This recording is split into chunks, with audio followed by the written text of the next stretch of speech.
folks, from Eagle Point, Oregon, up on the hill. You can hear the chainsaw in the background. Guy has a very unique method because I've never heard anybody in my life cutting wood with wee. So I don't know what's going on there, but it's what it is. But wind's just died down. I started an Instagram live, and I figured, you know what? Gotta do a YouTube live. Haven't done a YouTube live in a while, so here we are.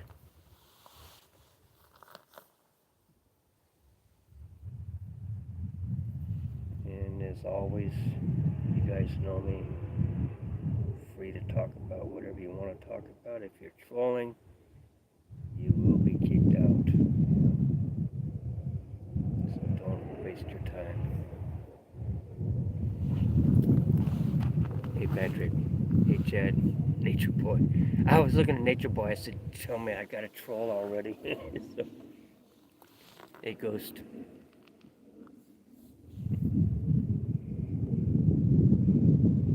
The only thing I can come up with, Chad, is Nature Boy. I can come up with Jungle Boy. Ooh.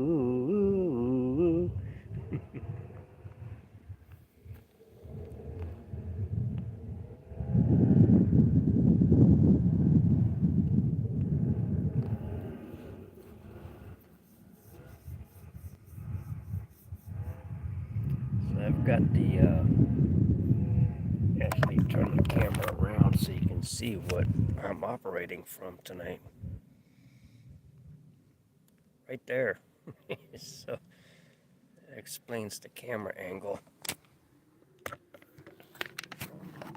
You know, I feel like most of my Instagram lives I'm like this, and I was like, yeah, I'm having flashbacks to John.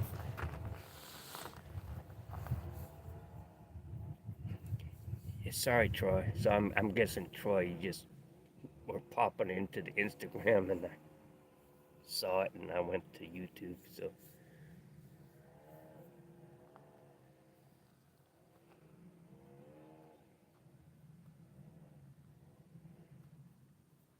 $338 LaPoo is fine. Nothing wrong with it. What are you using it for?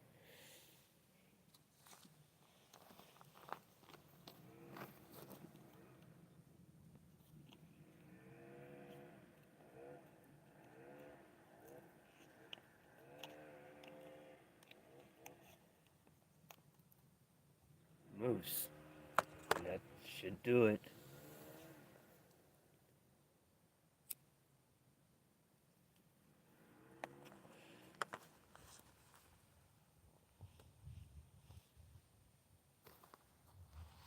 I mean, you could take a bear out with a 22 if you're very lucky and very skilled. So yeah, I see no problems with that. Yeah, that is weird, Troy. I don't know what happened there. Obviously, you don't know what happened either, aside from the word cracker. Same that got me banned.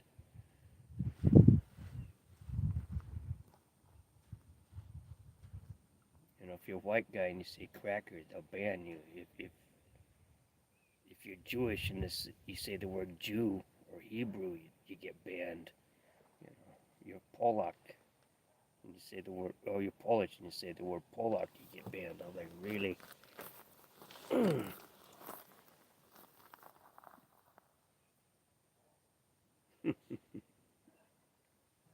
Or maybe you're just guilty by association, Troy.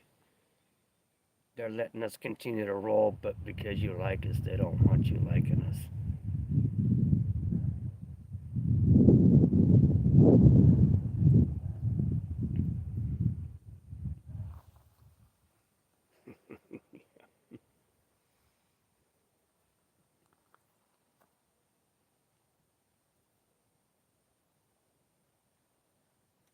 Mm, 338, anything 30 caliber is roughly 9 millimeter. 5.56 is, you're talking about the 22 caliber rounds, the 22 genre or 223s, whatever type rounds.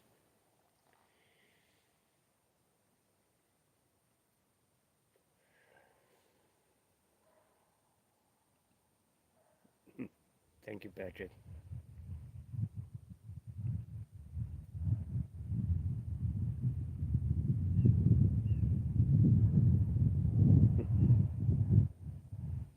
I wish I could invite you guys to come into the lives at YouTube. That would be totally cool.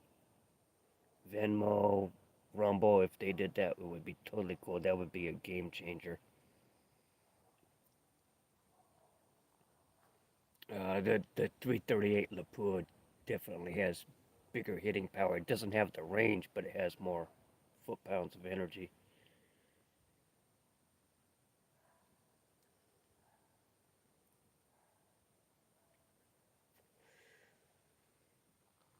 Yeah.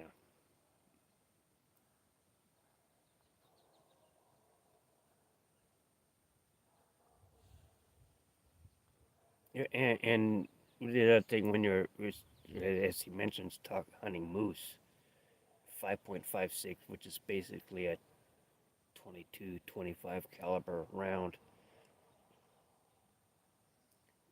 He has a greater range, but the shock, you know, the wound cavity isn't going to be as large, so it may not go down as fast unless you do a spine or neck shot or head shot or heart shot or lung shot. It's going to go quite a ways before it drops. 338 is in anything larger. Similarly, is more. It's like the difference between being hit with a tennis ball and a bowling ball.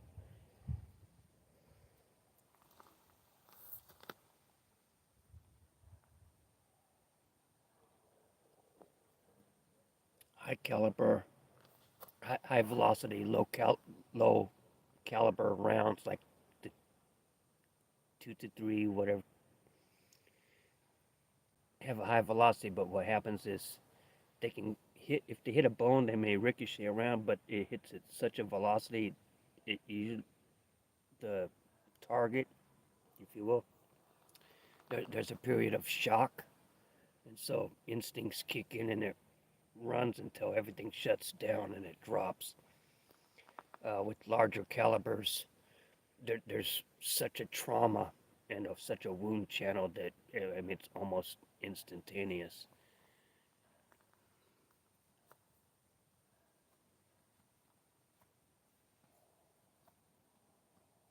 At 2 miles, 2 miles, you're talking 10,000 feet. That's what, Jesus. I that'd be quite a trajectory. Maybe 1 mile, something like that. But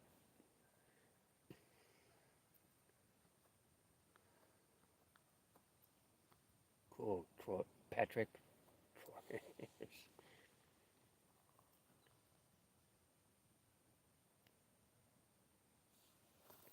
Yeah, and there's a reason for that. 'Cause you're not hunting moose.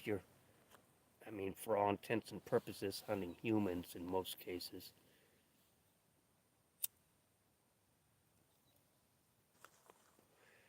And I think, to break the human skin only requires 60 pounds, 90 pounds of force, and that depends on obviously the surface area.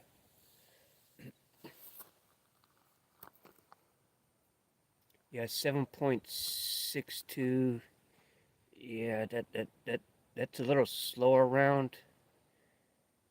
Yeah, what 7.62 is or 7.62 by 39, and then the others that's common in the AKs and SKs.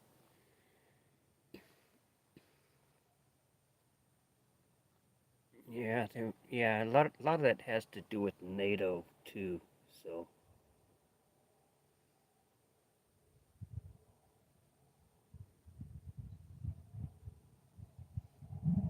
7.62 by 39, whatever. That's typically like an AK type of round, and it is used in some other weaponry, but a very effective round. I mean, the AK it's a much slower round than the U.S. equivalent, what's typically carried by the troops. But the AKs, you can put them in the sand and the mud, like much like the 1911A, sand and mud, and they don't fail, so you don't have, when you start getting to these higher velocity rounds, usually require much tighter tolerances, and so they're not as effective in, sandy, muddy, dusty environments that you end up jamming and shit.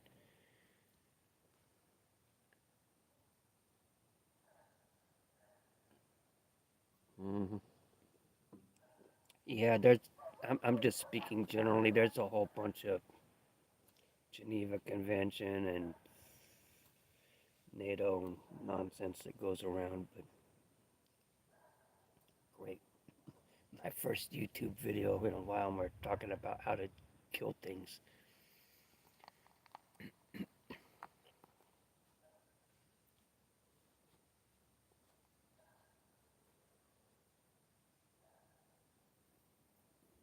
Isn't the 611 the saxophone? Isn't that what Sergeant Savinelli smokes as well?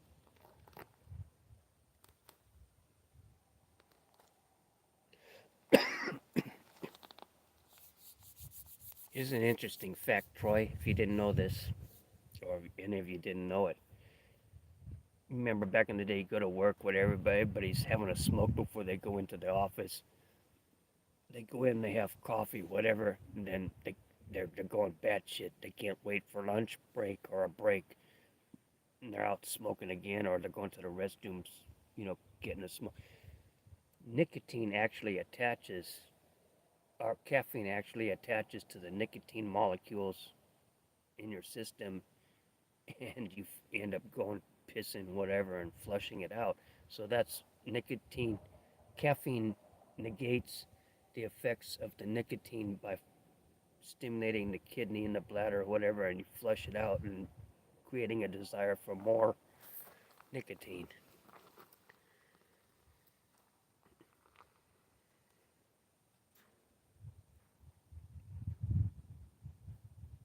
Okay.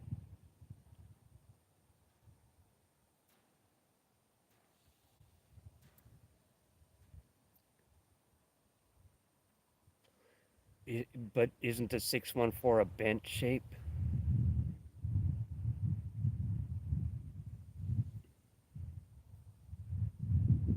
I used to know all this stuff, and now I quit memorizing it. Okay, Zulu, or similar to a Zulu.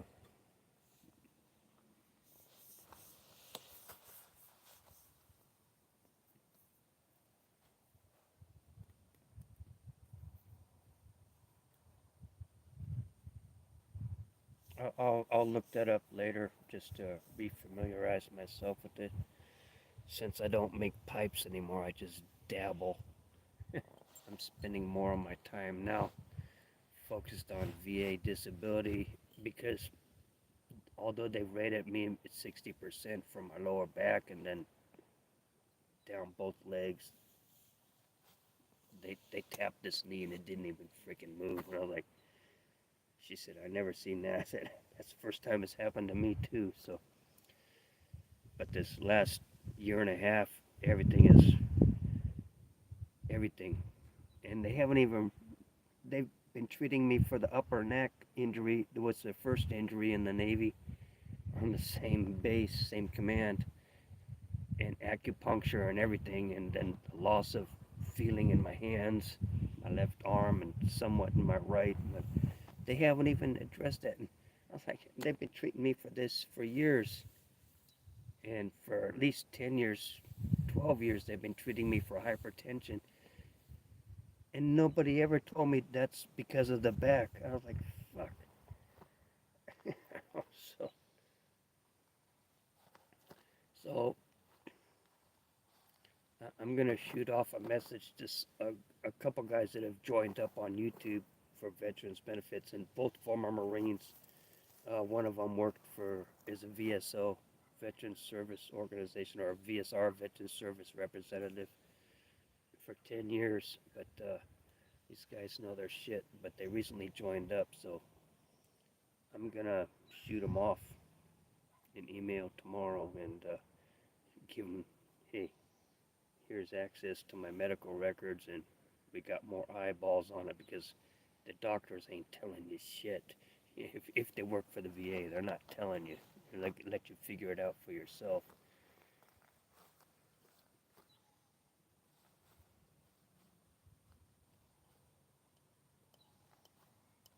High pressure water. I mean, granted, they said smoking, but that's I smoke about, well, unless I'm on a live, I'll smoke 10 cigarettes with you guys. But during the day, I smoke 8 to 10 cigarettes just doing my thing if I don't do any lives.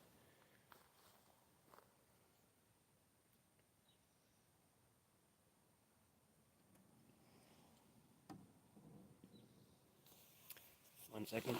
Be right back. And this is another effect of that apparently too, is not just the beer or the caffeine, but this is another effect of it. I'll be right back.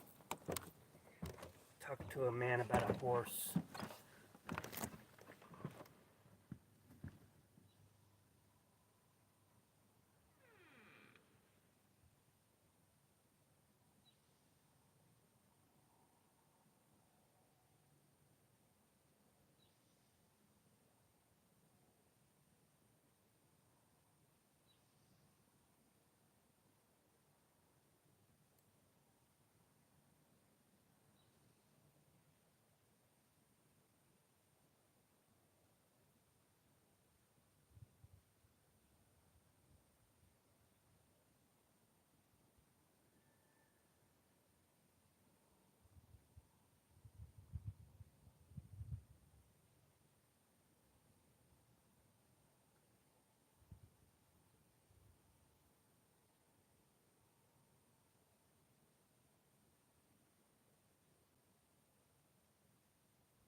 Okay.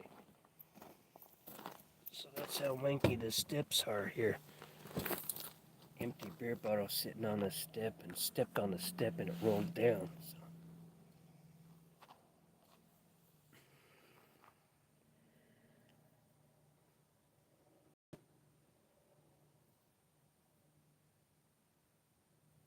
Toxin, a wiener dog. 18 months in the bush. Talking about Australia?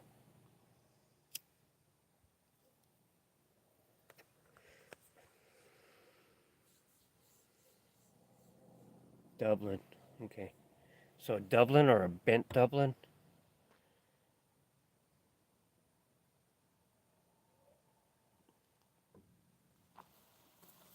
Pick that up. Be responsible.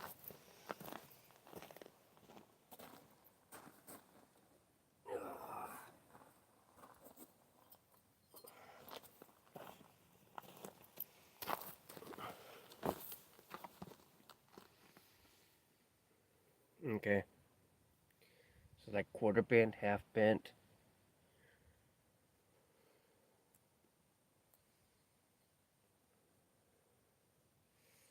Toxin ate my baby. Instead of a dingo ate my baby.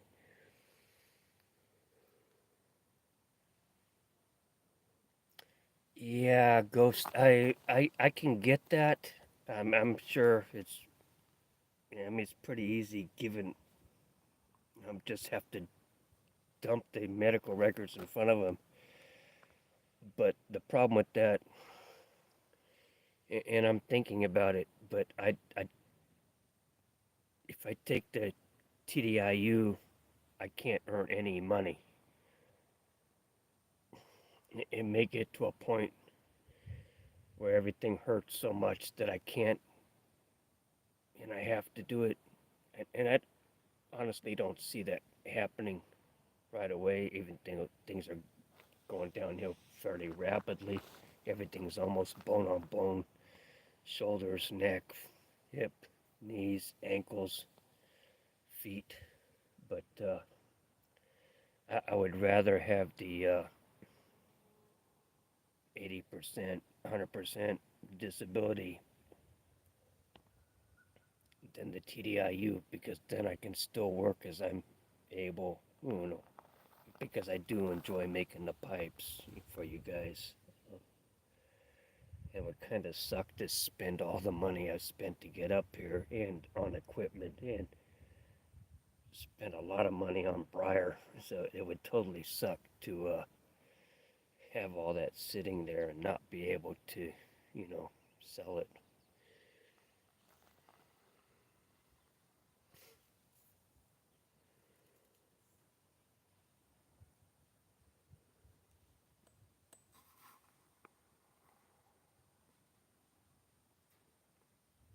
Yeah, I'm it's 60%, and I've been fighting this since 1989, off and on, but and that if you have back injuries, neck injuries, and how it affects everything when you're young, you're like, okay, f you, but and balance problems, everything, headaches, sensitivity to light, hypertension, and they just said from smoking, but a lot of the smoking is and alcohol is because I don't like the meds they give me, so that and caffeine in the mornings, so but the evidence is there, so nobody's linked it, so I'm gonna have to be, and because here's fairly remote, the VA is 10, 12 miles away, and it's a rehabilitation center. They don't have like Mather, ER and everything like that. So I have to go to community care, which could be Brookings, could be Grants Pass. My VSO, there isn't even one in the area. The only VSO is in Portland. So I'm not driving to freaking Portland for 3 hours. Yeah, but I do have free medical care. The only thing I don't have is dental, which and supposedly they're trying to pass a bill again. It's in right now, has been in, for free dental care, and any dentist will tell you. You can ask Cliff. A lot of the shit they're treating us for, if they took care of the dental, a lot of the other shit would go away. And the albuterol, the nebulizers, all those breathing shit they give us, that is why my teeth are all jacked up.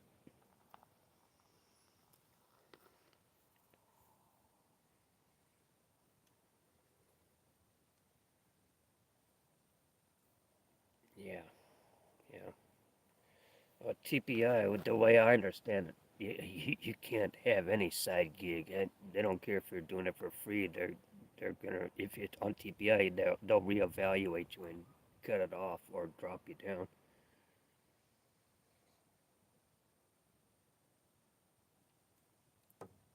Yeah, Cliff is doing a bunch of work for one of our brothers, Steve, Steve and Miss Kathy, or Beowulf. And Cliff told me, he said, if you were closer, I would do the same for you. And I believe him. I was like, but it looks like there's a little glimmer of hope here. Everything in Oregon is so remote. Medford is a major city next to me, and that's only 80,000 people. I came from Sacramento, which is almost a million people. Portland is the only other major. Those are the two liberal. Here, everywhere else aside from those two cities are very conservative.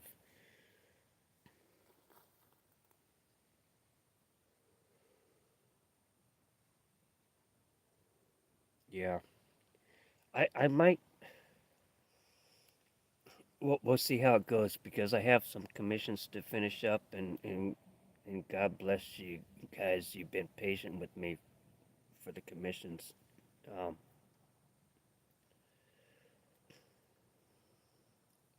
and they were paid up front, so I have no problem with that. Even if I take TDIU right now, because I only have another 4.5 years here before the landlord sells and moves to Brookings, liquidates everything, and she's in Ken's wife. Um, so it's what it is.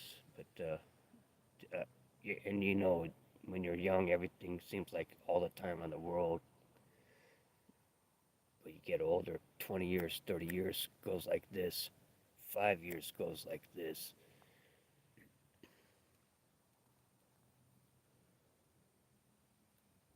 Yes, and I told him that there was a very specific, well, two specific reasons I commissioned the pipe for you, Chad. One, you're my friend, and I like doing things for you, and the other one is because you're fair, very level-headed, very thoughtful about what you do, and people listen to what you say, so that has picked them up some interest, and you have a refinement. All I can say is the one thing that you noted and passed over, that there is a refinement coming. That's what your tracking is for.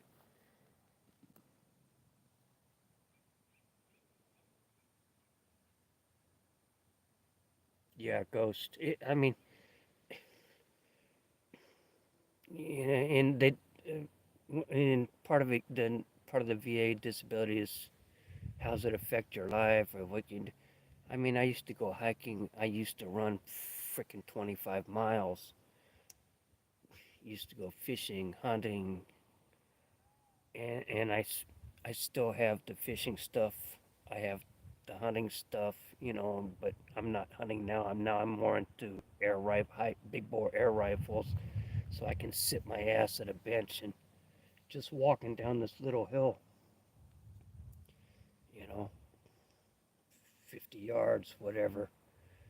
I mean, I'm out of breath, and that's part of the degenerative disc disease. Is I feel fatigued. I can't sleep. My back, my neck, I'm constantly flipping. I wake up kicking the Jesus out of the wall, you know. And you guys see me with a positive face on and a little sarcasm and whatever all the time. But it, it's it is really hard to be positive when you're in pain 24/7. So call me grumpy, call me whatever, but until you've spent a day in my boots, you know.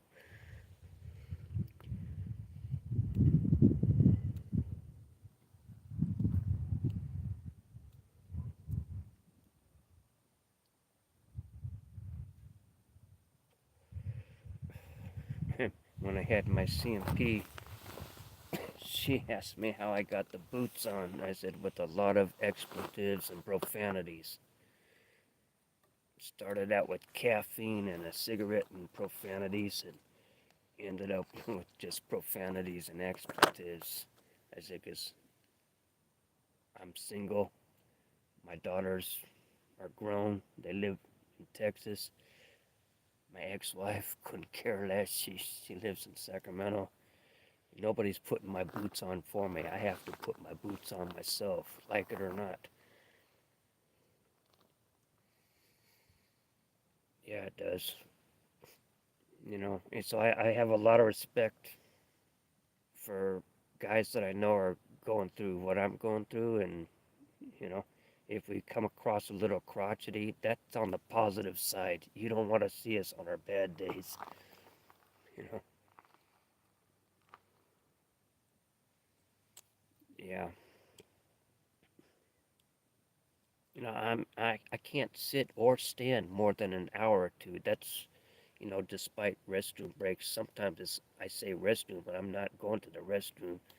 It's just because I have to change positions. I cannot sit or stand more than an hour or two. I mean, my freaking heels, because of the back problems, I put most of the weight on my heels now, which has exacerbated the back and now the hip, even when I'm sleeping. Yeah, it's no freaking joke. Getting old ain't for sissies. I'm telling you right now. But I'll be 60 next month.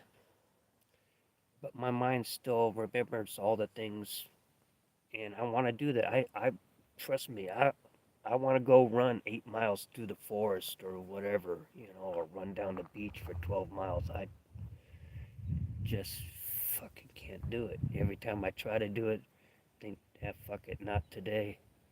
I'm gonna do it, and God kicks you in the ass.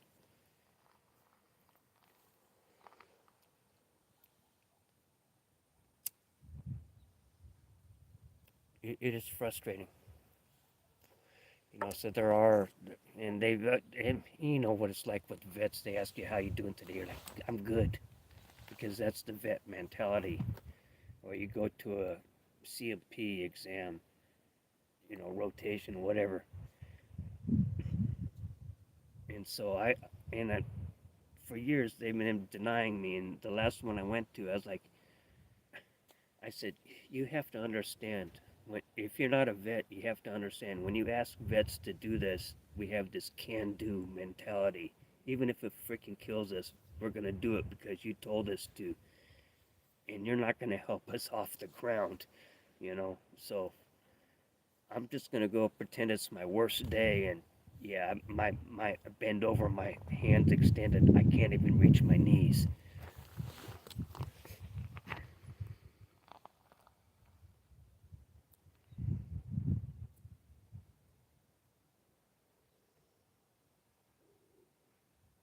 Yeah, yeah, and that, when you're being diagnosed by the VA, as a vet, and they write all this shit down.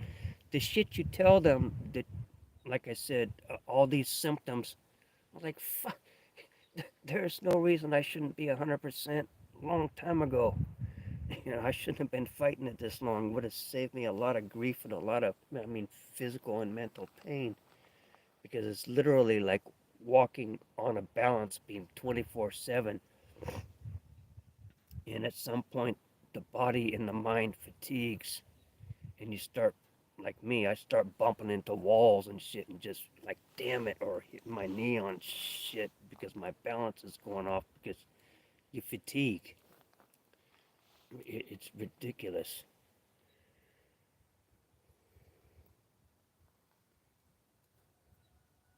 Yeah, the, yeah. The mind remembers, but the body forgets. So now,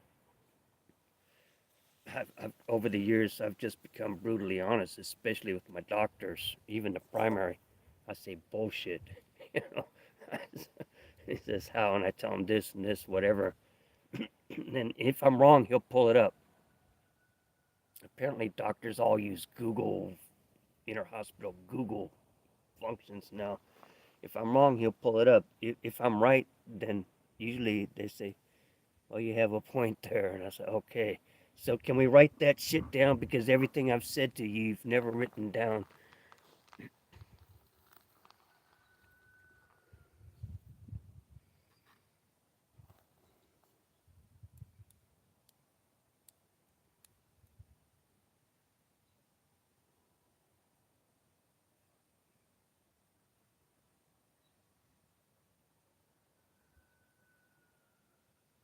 Yeah. You in active service, it didn't matter. And that's the problem between military service and as veterans now. We have this mindset because you have your brothers, your shipmates, your foxhole buddies, combat buddies, whatever. You have to have each other's back. Doesn't matter if you freaking hurt or not. You know, if one of you falls, you all fall. I mean, that's the mentality. Um, so when you go to a civilian that may or may not have been a vet, in most cases not, even at the VA, they're just there to bolster their CV. They tell you to do something, you do it, you know. And you have to remember, you're not in the military anymore. It's not a lawful order. It's not a lawful command. You have, even if you're having a good day on that exam or that CMP, you have to treat it like it's one of your worst days. Not being deceitful, but you want them to know what it's like on your worst day. So if you can't freaking reach your knees on your worst day, you don't reach your knees. If you can't twist more than this, I mean, for me, even just driving, checking over my shoulder, I can't get past my shoulders, and it freaking hurts. I feel it right here, trying to look over my shoulder to make sure my path is clear.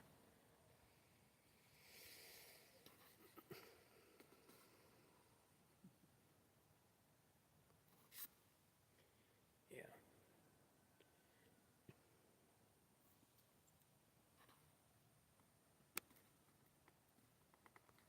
Yeah, and so I don't know which one of you was Chad or somebody responded to that, but said held for review, and so I approved it. Somebody already approved him, but Ghost said doctors can be a friend or a piece of shit. Yeah, POS, point of sale.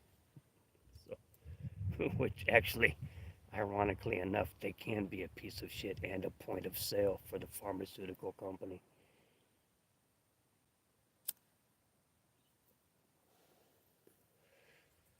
Well, let's try this. Oh, what's that? That's a psych med. Well, it has the side effect of relieving pain. I said, so does that relieve the pain or just makes me think it's relieved the pain? No, kind of six of one, half a dozen of the other. And I don't know if Chad saw me when I was doing those, but Glenn and other people have seen me in the they had me on that bullshit. I forget it was gabapentin or some freaking psych med that was supposed to relieve my back pain, and I was an emotional fucking mess. I'm if I was talking like this, I would be in tears right now. And it was like being in the car driving and seeing a freaking train wreck coming and knowing what was going to happen and couldn't stop it at all.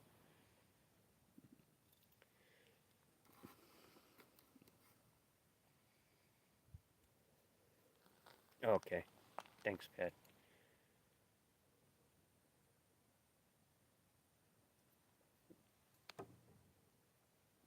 The Vicodin, that Tramadol, fuck that shit.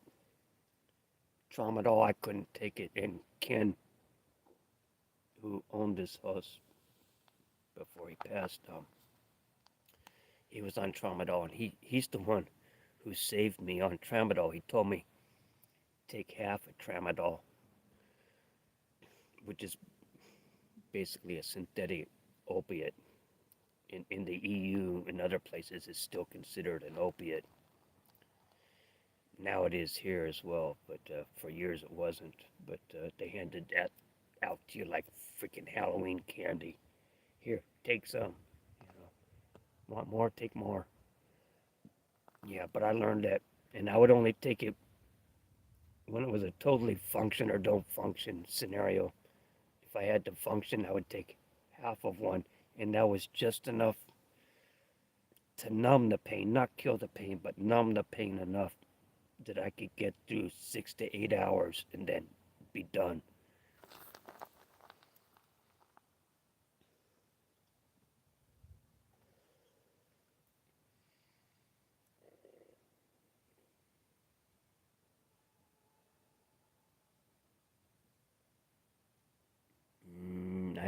you're missing a few descriptives. Okay, yeah. No, actually, they're cracking down on it. Medford, Crackford, Methford, they call it. Yeah, they're cracking down on that shit big time, and that's part of because of Trump sanctuary state bullshit and all that nonsense. They're losing their federal funding, so they're cracking down on it. But I would say, I, you know, having had cousins and been to Eureka and Santa Cruz, aunt in Eureka, my aunts, other aunts, and my cousins in Santa Cruz back in the 70s, I've seen more hippies and tweakers up here than I ever did in Santa Cruz or what Eureka or even Wairika.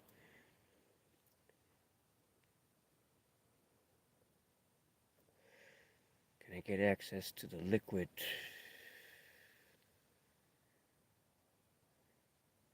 Well, I think you're talking about, yeah, I know what you're talking about.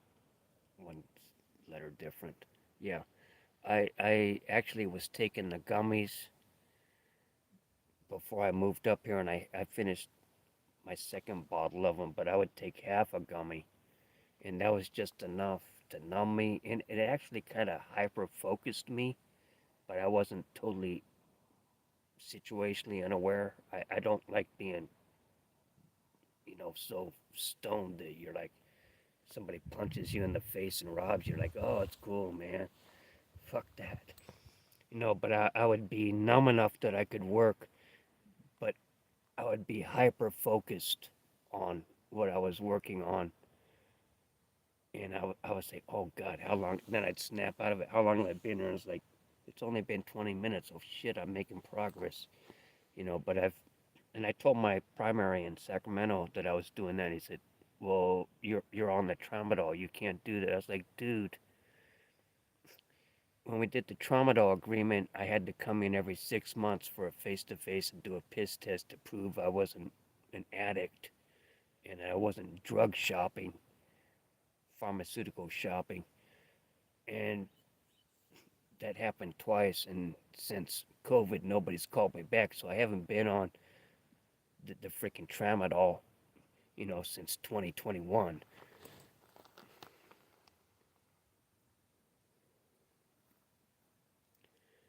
Yeah, Jeremy, I get that. Well, I'm hyper focused on most things. I'm able to block everything out, and that comes from martial arts, cross country. I'm able to block out the pain or whatever, but it's so bad now that that little extra helps.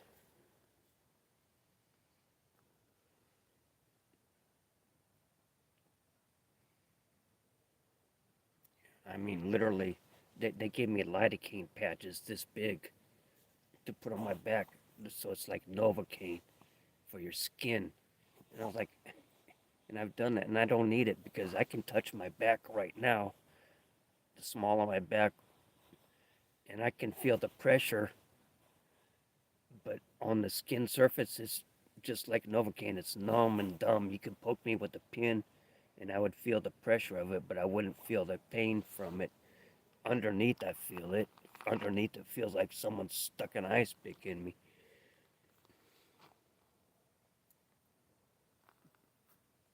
Yeah, challenging. My shoulders are hurting, and they told me this years ago.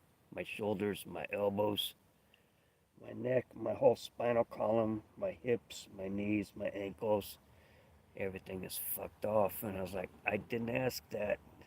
All we were worried about was the back. So I said, but now, now it's happening, and it's happening fairly rapidly. And once it starts, when it gets to a point where you can't get your head past it, or you spend time in bed, or you can't sleep in any position because everything hurts.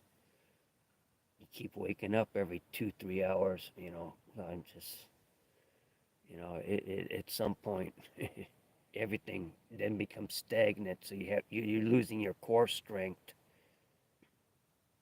and everything goes downhill. And that's what's happening to me right now. I bought a pull-up bar that you can hang on the doorway or take it down and do, push-ups. I mean, I don't have a small chest. You can see I was fit at one point, but so I've got that. I still haven't taken it out of the box because I got tennis elbow a month ago, 5 weeks ago, 6 weeks ago, and now it's just starting to heal where it feels like somebody just beat the shit out of me. So I can't use this hand to hold whatever I'm working on. The most I can get is 30 minutes, a commission I'm working on, very, very fine carving that I typically don't do. And then I have to stop, and then I'm hunched over doing it. So I'll post a video of that up later, but I can't show any of that because it's a birthday commission, and thank you to them for having patience with me because this was commissioned before I came up here. So it's just been one thing after another.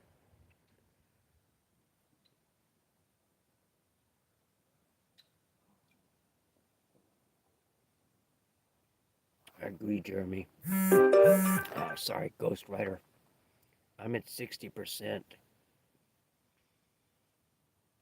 Yeah, and like I said, I initially filed this in 1989. I was still in the reserves at that time. I got out of active duty in October 87, but now you're 20, 22 years old. You say, okay, F you, and apparently I had VA medical coverage all that time, and I never used it till I was in my late 30s, early 40s. Went to sign up, and they said, no, we already have you in the system. And I was like, okay. But it's been so long, I didn't even remember. I didn't even think about it. I was like, because the VA back in the 80s and 90s totally sucked. And this, luckily now, I mean, literally the day before I moved up here, I got a check for 5,000 something bucks for back retroactive. And so when I went to deposit, there was another 1,400 bucks in my account that was for that month. So roughly I'm getting 1,390 something a month. Next year it'll be over 1,400, but I'm at 60%, which is a major threshold. I, I, my doctors thought I should be 60 to 80% easily, but I was happy they came back at 60%. But that puts you above the 50% threshold, so everything is secondary. And when they gave me the CMP, they denied they recognized the neck injury at 0%. And so I went again 2 years later, filed again. They gave me a CMP exam, and that was for the lower lumbar from fishing on the same command within 6 months. So they acknowledged that, and then the bilateral, so they rated me at 60%. And I think it should have been higher. I think they missed something there or did some funky VA math. But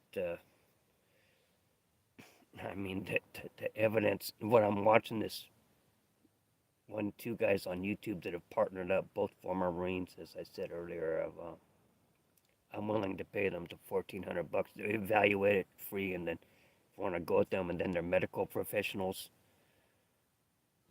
instead of using and they don't need to see me, they just look at my records, and medical professionals will say, hey, give it Nexus. Yeah, this is because of this. Look at his medical records, 15 years of this shit, and you haven't tied it together.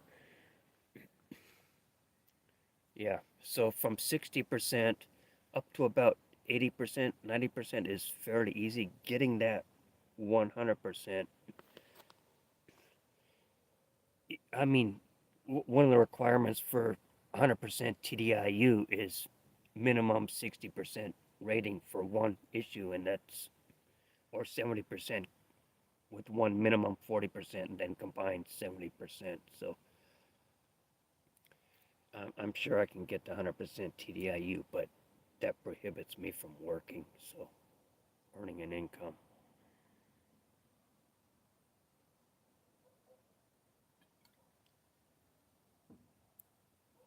I'm sorry. I'm ranting and venting. It's just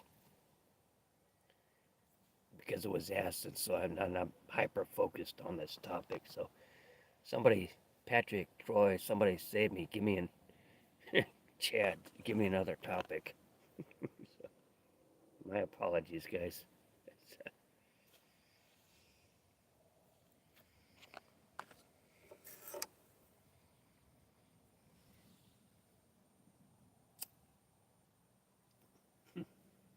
My my intent wasn't come here and piss and moan.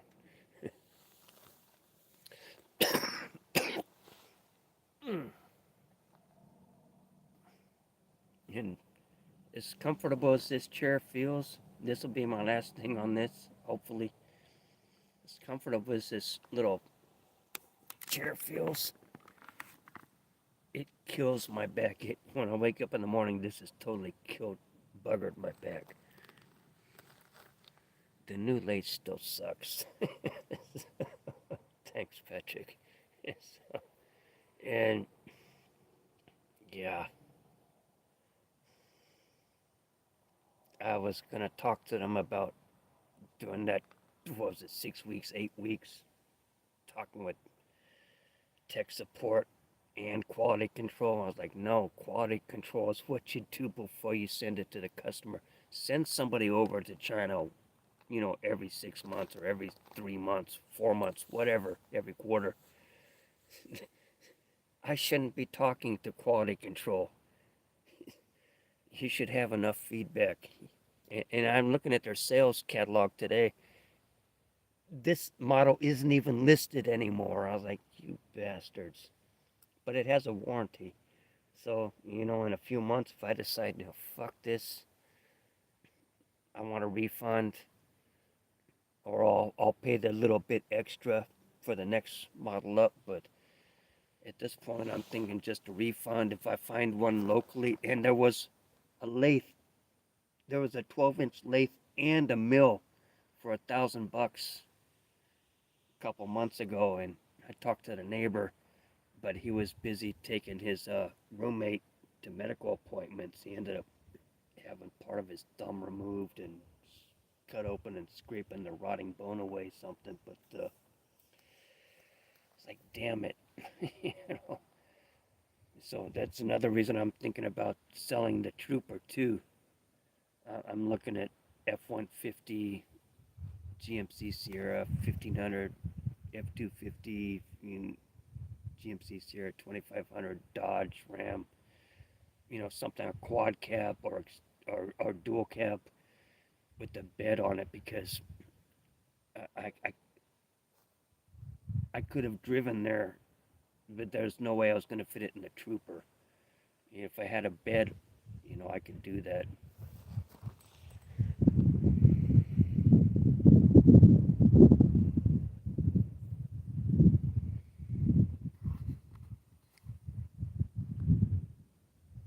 K4M, K4M. I'm not familiar with that. You have to clue me in on that, Ghost.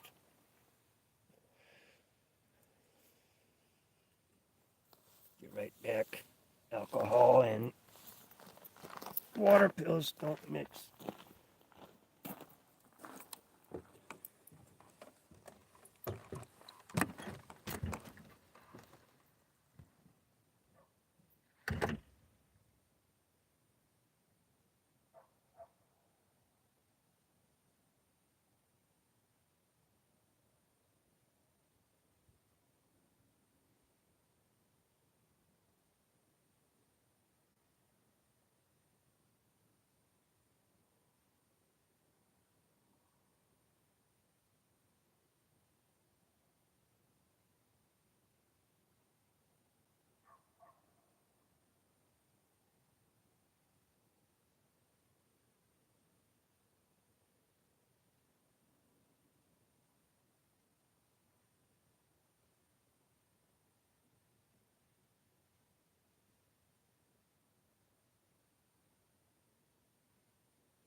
cool thing about having you guys connected to the battery pack.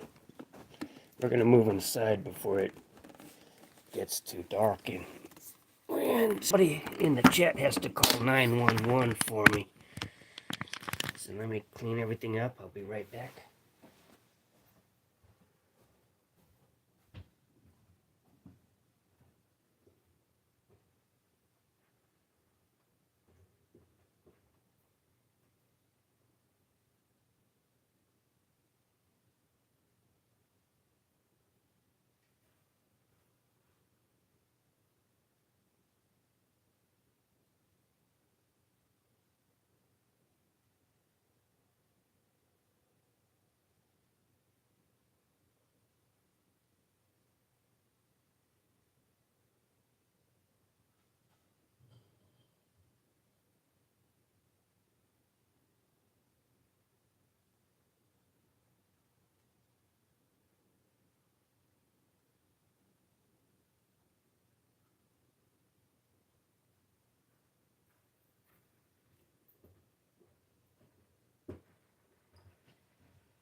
Okay.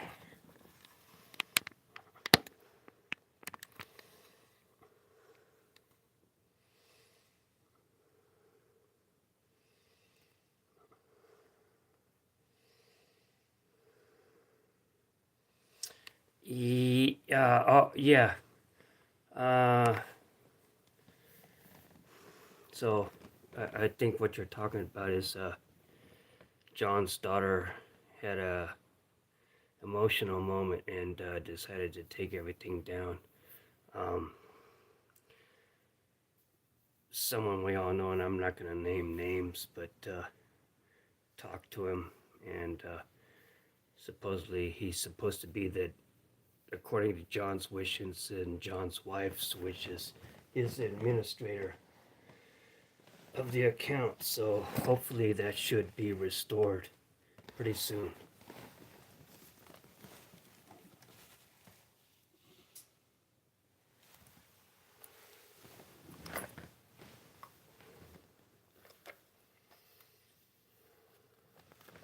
Yeah, Ghost. Yeah, sometimes you're typing on a keyboard, you hit the caps and just go with it. Doesn't matter. But back in the day, 90s, early 2000s. Yeah, don't yell at me.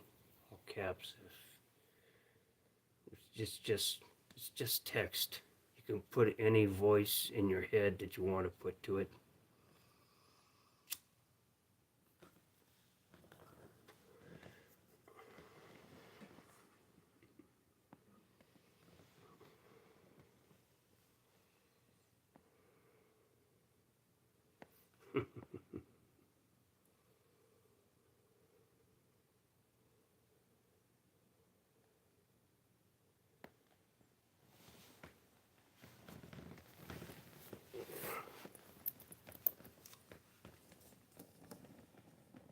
I'm tired. I'm tired of being tired. See, this freaking tennis elbow bullshit just taking the jacket off freaking hurts.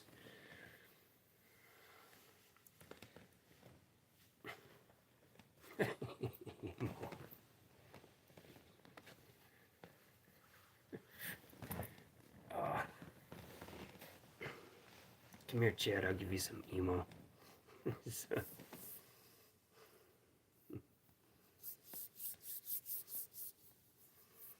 I was thinking something as I came in and Chad, because you are well regarded.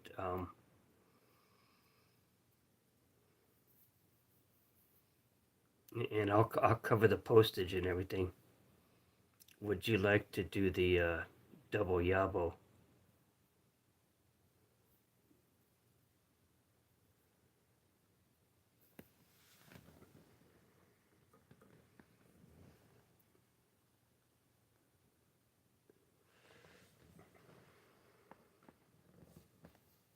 The pipes, the matching pipes, the twin pipes.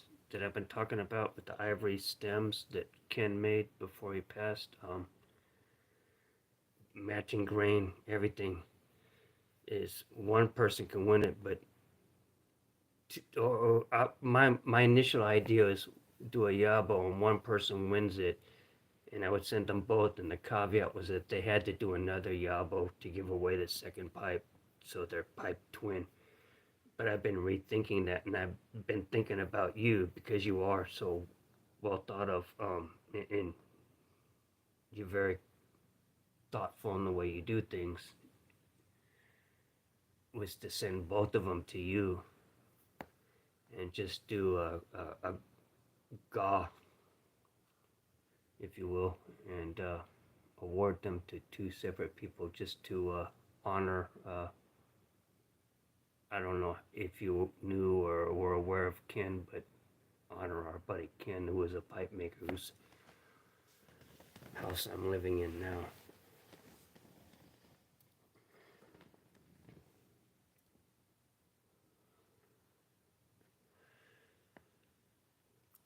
I know the book. The book's been around forever, and Steve Norris bought it out, and I was buying from other suppliers. And when she had cancer and was giving up the business, I knew Steve was gonna. And sure shit, Steve bought it out. So I mean, it's great for like a 1960s production. You know, it's fairly straightforward. Lays it out.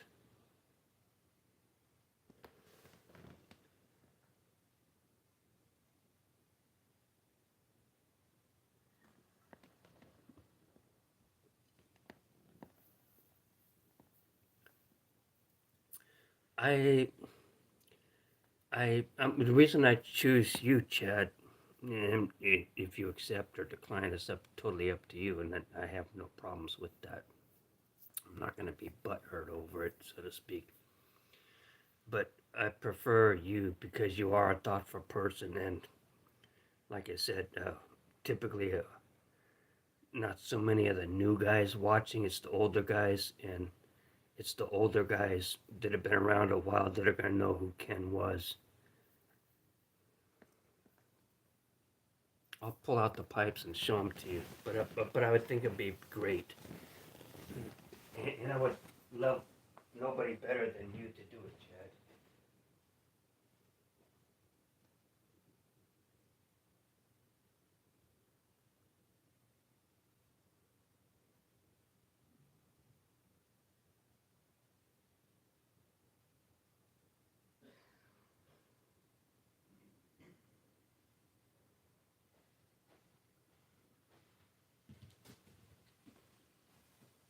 And these are very nice. The button is a little wider, and I thought about refining the button, but it's Ken's work, and Penn was a perfectionist about everything, so here they are.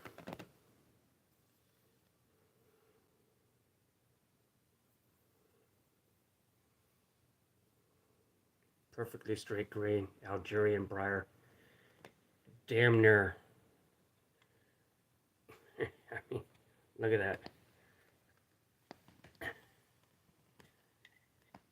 Touching the bowl here. Just as like a 16th of an inch short there. So, I mean, so they're about as identical as anybody could ever possibly hope to make.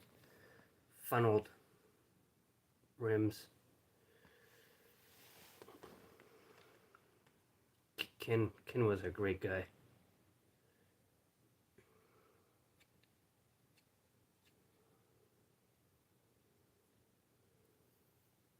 Yeah, that's what I'm thinking, and I'm looking. I mean, and I have access to all of Ken's tooling. You know, and Denise, his wife, brought me a bunch of tooling in his briar after he passed. But I mean, those are spot on. And that's Ken. That was Ken. He would just, he, you know, if he said matching, he meant matching.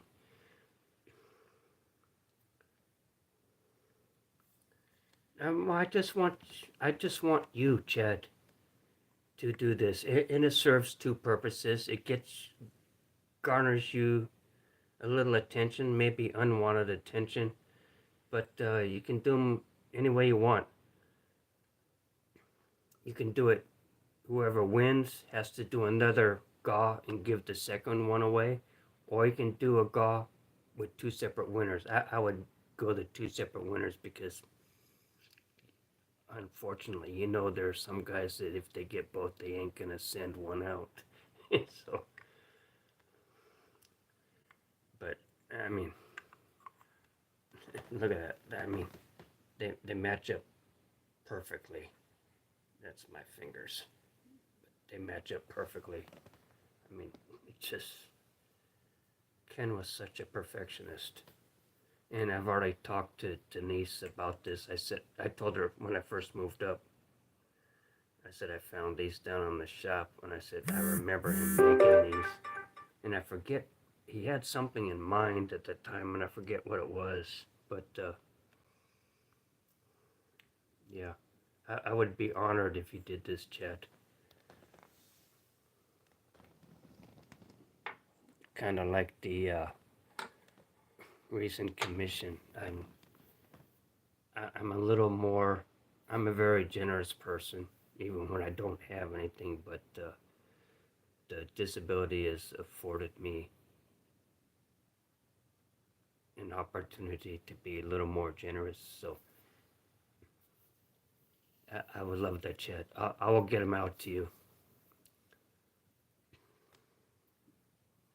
Okay, so if you're not following Chad, follow him. Make sure click like and subscribe. Follow all of his lives because I'm gonna send these to Chad, and I totally trust Chad. Chad's my brother. we don't talk the same, but Chad thinks about a lot of the same things I think about.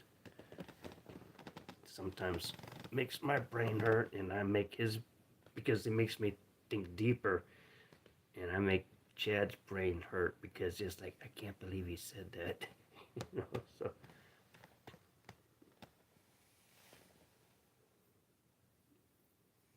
okay, so I will have these out. What is today?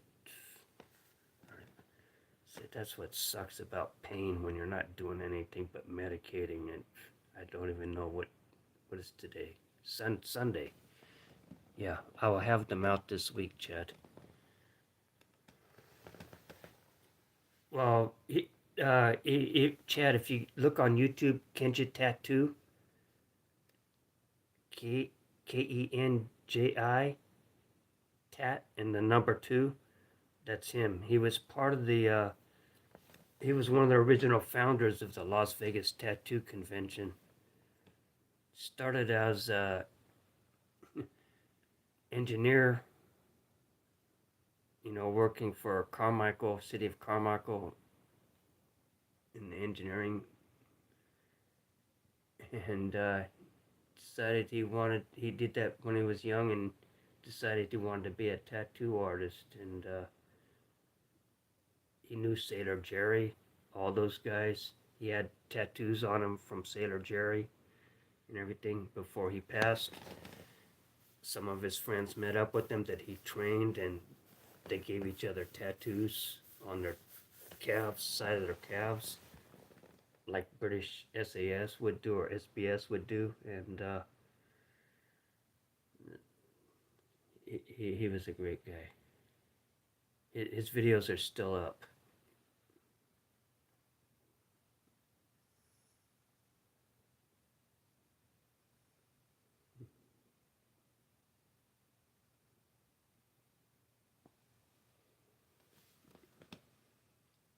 And I actually brought Ken into the Pipe Carvers Guild because I saw his videos. He actually cut the preformed vulcanite stems in half and showed people why he was filing it, everything. But I brought him into the Pipe Carvers Guild. I had to ask, even though the guild was my idea, Sparky and some others caught wind of it and preempted me and then asked me to come in. But So I asked Sparky and them to let him in, and I wanted him in because of his attention to detail. And he came in, and when the Pipe Carvers Guild blew up, Sparky said some shit about me that some of the Aussie guys actually recorded and sent to me. I was like, really? Are you freaking kidding me? And Ken stood up for me, and I heard about it. I was like, dude, you defended me. And he said, yeah, I did. And he threatened to kick him out for defending me, taking my side, and much like everybody else did. And so Sparky just said, I quit. I'm gone. Tried to give it to me. I said, I don't want it. I'll start another one.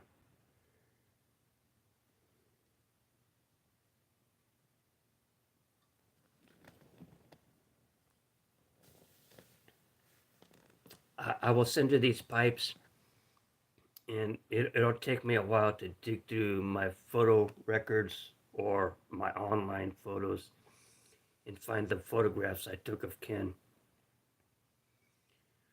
while I knew him. And but I will send those to you. I have photos of Sparky, um, Drop Air, myself. Well, you don't see me in the photos, but Sparky, Drop Air, and Jason McNary, who was in the YTPC years ago. He was a machinist. He works for like NASA, Boeing stuff.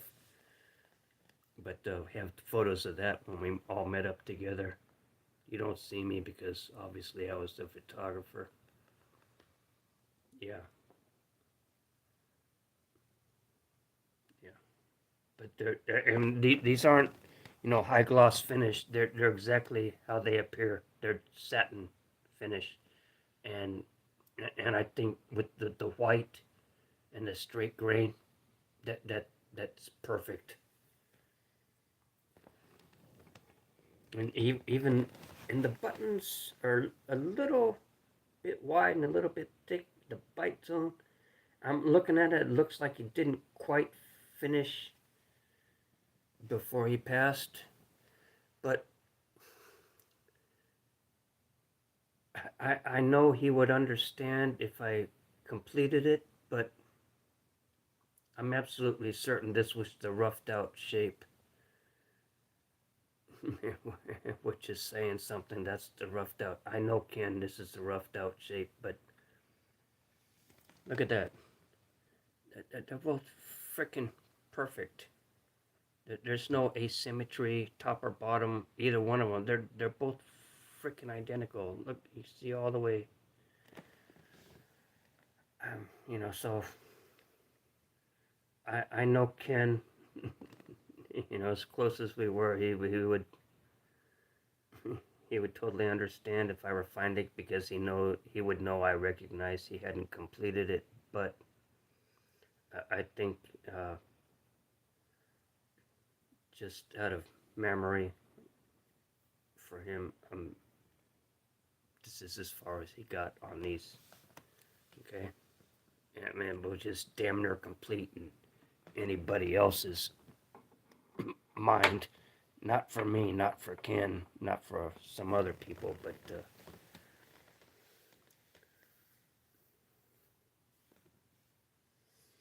yeah, I wish I could pull up photos of him and just show you who he is.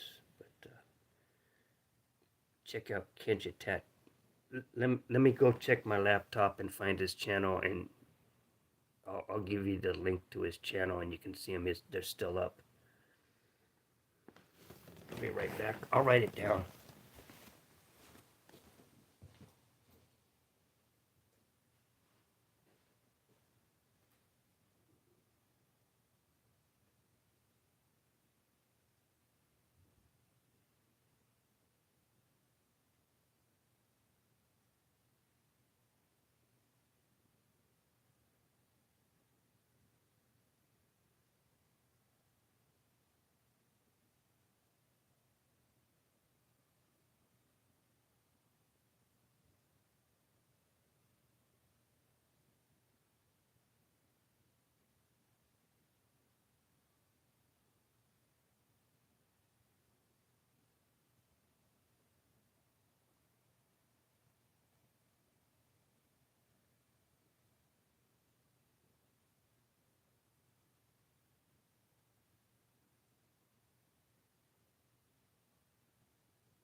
So apparently he had his own website, but I don't know if that's up or not anymore, so I'm not even gonna do that. Where the frick did my chat go?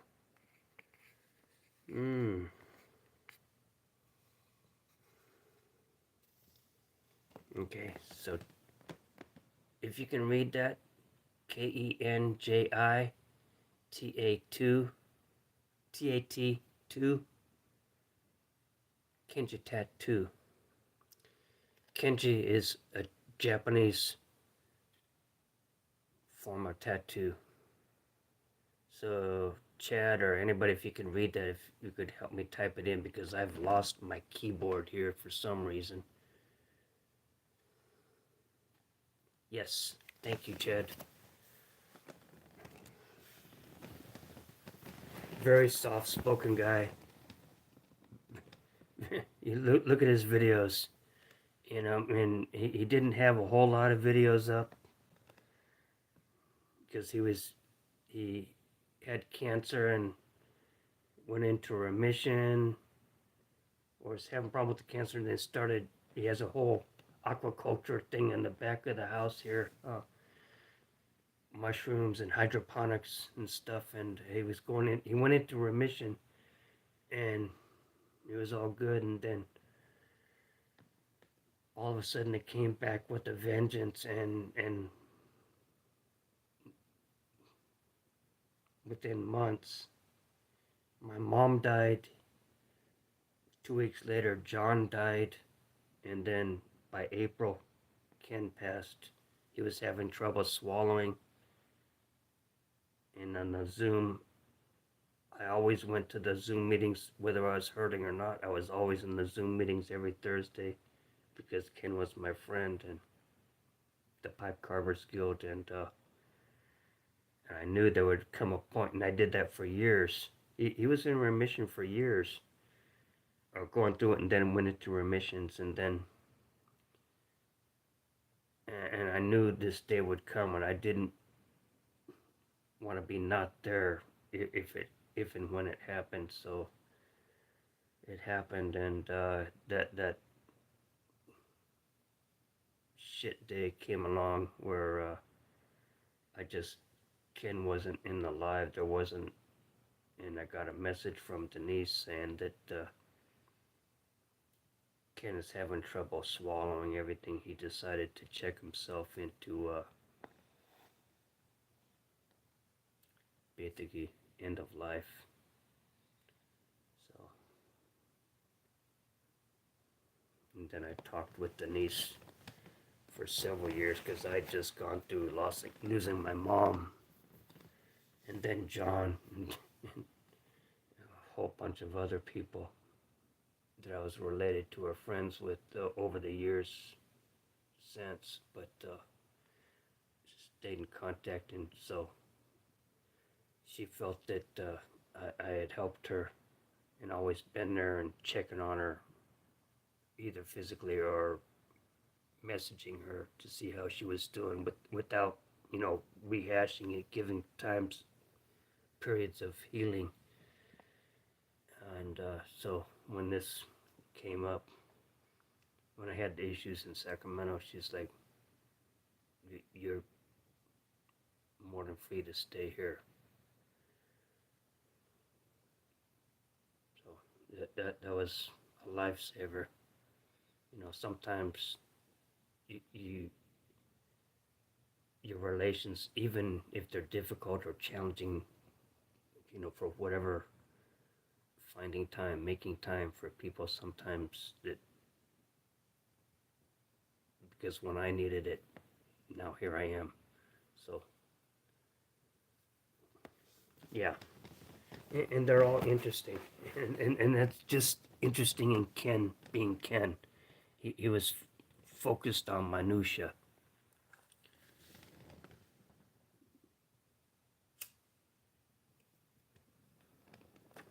Much more than me, but I recognize that in him, and I appreciated that, because there's a lot of whatever craftsman, artisan, not just in the pipe world, but there's a lot of people that think, oh, I did it.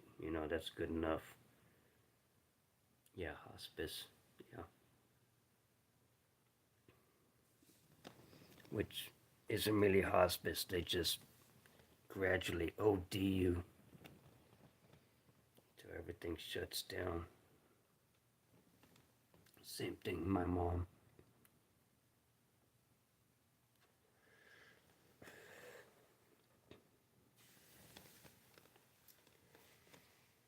I don't know how much of this Denise sees on YouTube. I know the neighbor's aware of it and he sees it. Denise does see my lives because I let him upload for my buddy in Sweden, Sven, to see. And then after he's seen it, then I delete them. But I know Denise sees those, and so far, she's had no issue with anything I say or do. So, I try to be respectful and grateful to her and to Ken and honor his memory. So I don't think I'm doing anything inappropriate. If I was, and I understand that it may be a sore spot talking about it, painful to talk about it, but sometimes part of the healing process is learning to talk about it. So that's why I continue to talk about it, because he was my friend, and by continuing to talk about him, I still remember him. Same as I talk about John, you know, and that's part of honoring them, and they're still with you. They still have an influence on your life.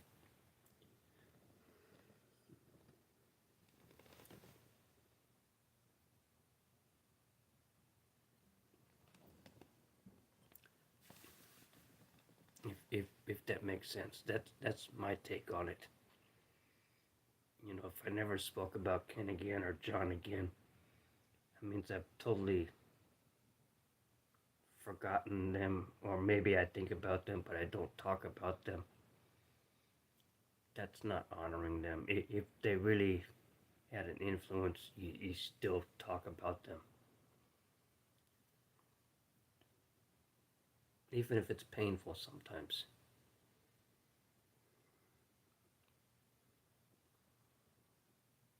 Chad's seen me. I've talked about my grandfather, and I still, if I get into it, I'll break into tears, get a little teary-eyed. But it's because you love them, and they had an impact or an influence in your life. So that's, to me, even if it's painful, it's still honoring them. Sometimes honoring somebody means you have to get past your own pain, your own selfishness, or what you want.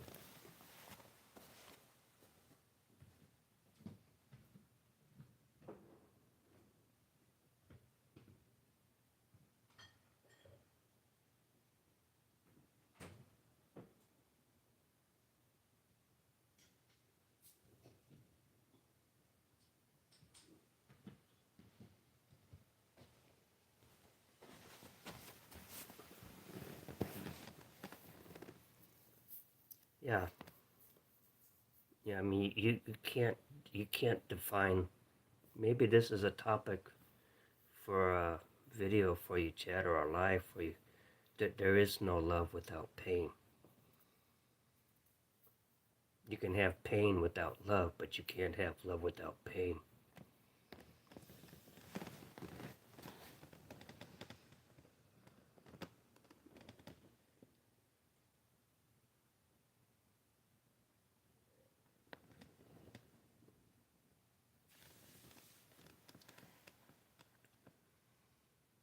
It's not about me, it's about Ken, honoring Ken. Hey, Brutal. I haven't been fishing yet, Isaac. Apparently, the fishing laws are a little different in Oregon than California. First of all, you can only keep certain species or certain size fish, and no barbed hooks in Oregon. So if I fish the streams in Oregon, I'm not even going to bother with it. I'm just going to go for brown trout. Everything else is going to be catch and release, which is why you see a lot of catch and release videos coming from Oregon. In the lakes, it's different. And I just found out because I'm a disabled vet, I can actually get a free, I already have a free National Parks Pass and ID. Apparently, I can get a state one, two state parks pass, and I get free fishing and hunting license and shellfish license. Tags for deer, elk, moose, male or female, is reduced price at half price. So, but given my back and everything, I and I don't have a freezer, so where am I gonna put, you know, and I can't own a firearm, and they don't allow air rifle, big bore air rifle hunting here, so I would have to take up the bow or black powder rifle, but yeah, even I would love to go hunting again, but I got no freezer to put it in, so shellfish, yeah, clamming, whatever, you know, is I got no problem falling to my knees and digging a hole. I just can't bend over and dig a hole, or my own grave. Uh, Fishing, maybe with a buddy up who's a retired 27-year, I think, Army Ranger, and he has an retired Air Force disabled vet. They're both 100% disabled, but he has several vehicles and he has a boat. So if he hits a lake or something close by, I might go with him one time and learn from the locals. And instead of trying to read through all the regulations, it's better to learn firsthand from someone who knows.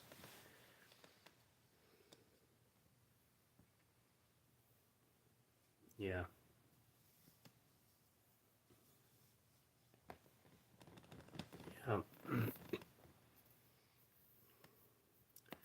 Um, Ghost. What is the boom method?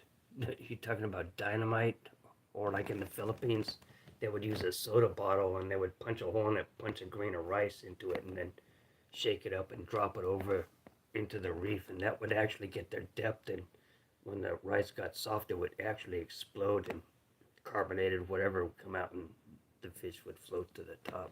Yeah, can't do that here. A lot of places in the U.S. you can't use a throwing net either. And I had throwing nets when I was overseas in Diego Garcia, not far away from Australia. About as far away from Australia and Africa and the Philippines as any other place, but Biot. you know, but British Indian Ocean Territory.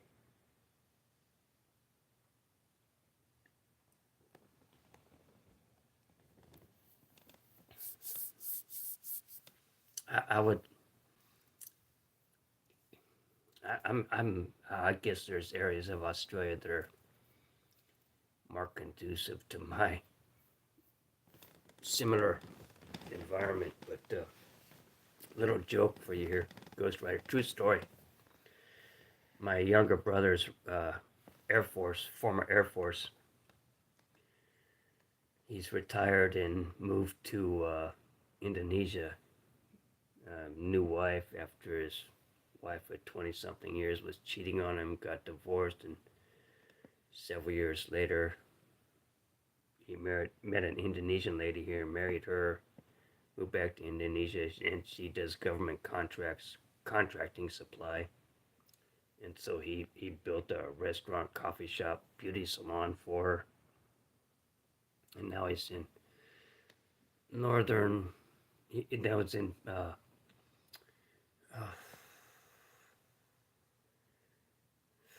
dang it. Anyway, he was on western Indonesia, Pontianak, Indonesia. But now he's up in the northeastern area of Pontiac, above the T Hills, looking for property. He has been for months. But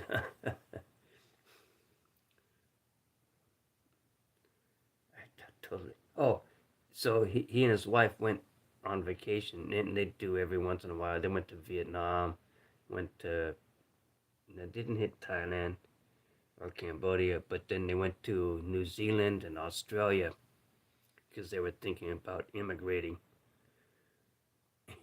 And when he got to Australia, Custom asked him if he had any felony convictions, and he says that's still required. Didn't go over well. He said, "Yeah, I ain't moving to Australia. They're not gonna let me in." So that's my brother. A lot of times my brother, he think that's bad. My brother takes me places, and I say things it's like, "Oh God, I can't take you anywhere," you know, especially if I'm caffeinated. So,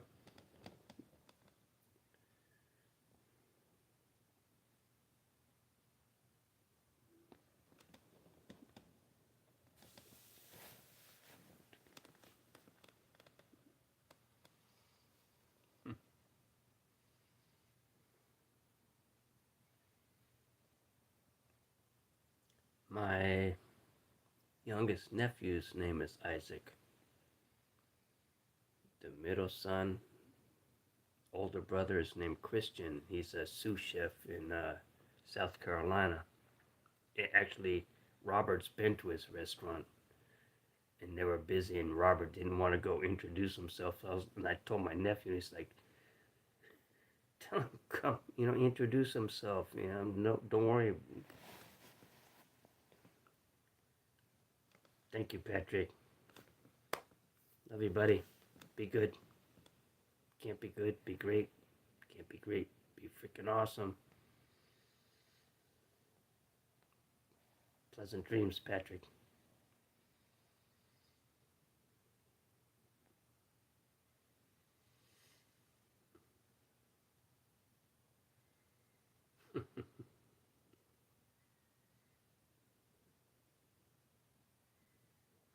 What the Australians question here, or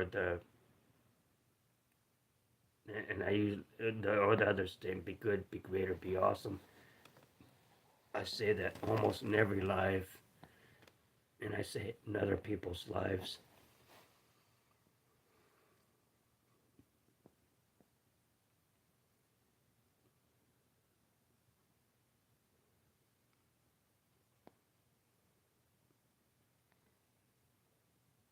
Ghost, do you know Glenn Dropbear or Jeremiah Bullfrog Pipes? Jeremiah Merkel Bullfrog Pipes? Glenn's a good friend. I've known him frickin' forever. Met him twice. Once at my friends in Pollock Pines, and then I met Chad for the first time. Also, and Glenn was there in I think 2022, Las Vegas.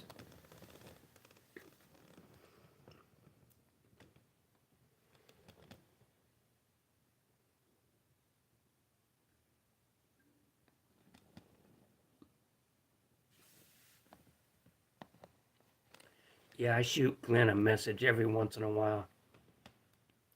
I shot something to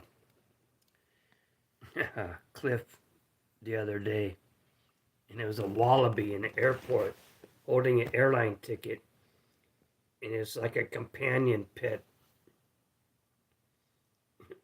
or solace pet, whatever, emotional pet, whatever it is. And the lady's arguing with the ticket agent and I thought it was like a post office. I didn't realize it was an airport. But there's literally in the airport going the tunnel that goes to the aircraft, the loading ramp. And you see these two arguing. The wallaby's down here, and I'm assuming it's a wallaby, not a kangaroo, because it's short. And the wallaby's just sitting there holding the ticket, looking like it's got its feelings hurt and gonna bust into tears. And I shared that with Cliff and David Galehouse.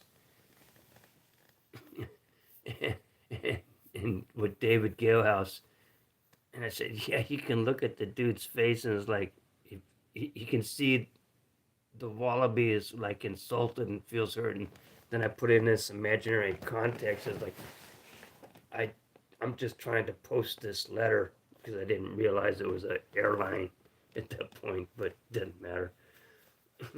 So what am I supposed to do now? Take it to the back of the bus with me? So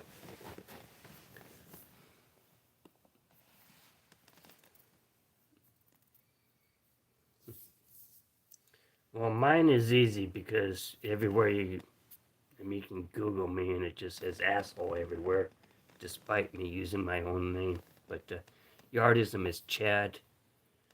Drop Bear Woodworks is Glenn. And Glenn is in Western Australia. I don't think he's in Northwest Australia, but he's in Western Australia.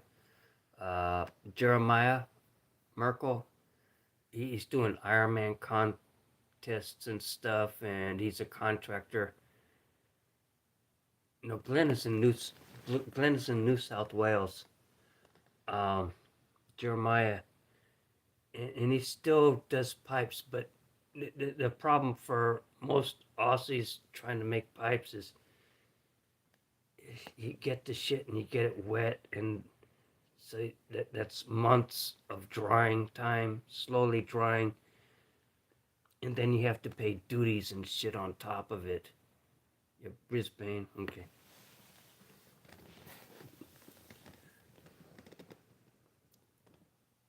But and the other one,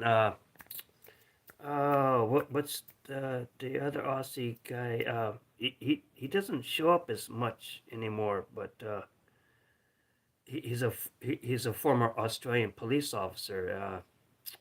Progressive Piper, Mick, is that it?